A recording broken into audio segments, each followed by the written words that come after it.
I want to address my colleagues and say that today the committee will consider 9 separate pieces of legislation.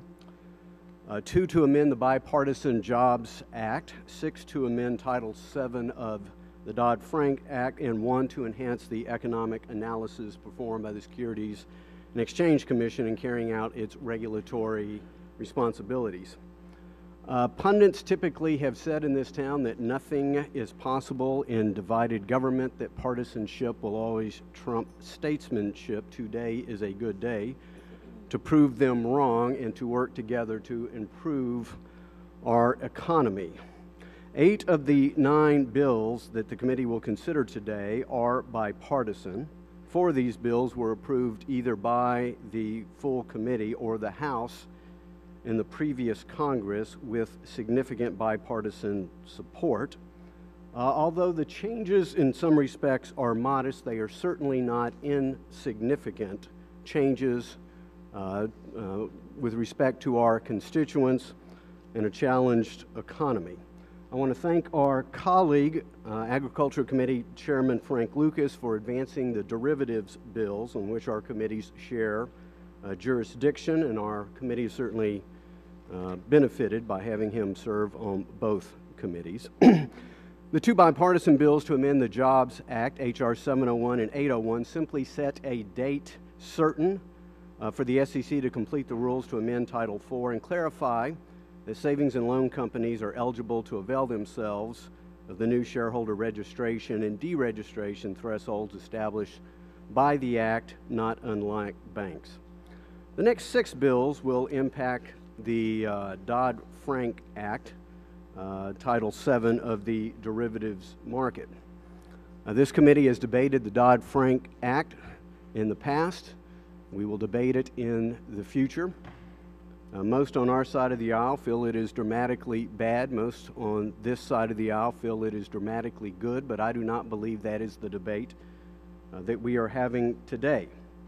Hopefully all would recognize it is almost a 1,000-page bill that is complex, sweeping, dramatic. It has generated almost 10 pages of regulations for every 1 page of legislative text, and the regulations are roughly 1/3 complete. According to one analysis, the derivatives title has generated over 3,700 different tasks for those who are impacted.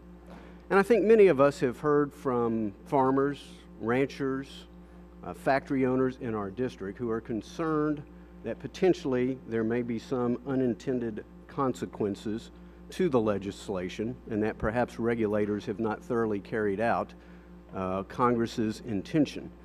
We now have the benefit of almost 3 years to analyze the impact of the law, to be able to, again, to analyze the unintended consequences. We have the benefit of more knowledge. I believe this committee would be negligent in its duties. I believe if we did not continue to monitor and improve the Act.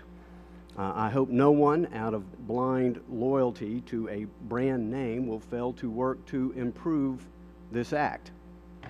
Both Mr. Dodd and Mr. Frank previously signaled their willingness to improve the Act that bears their name. I hope today will not be any different.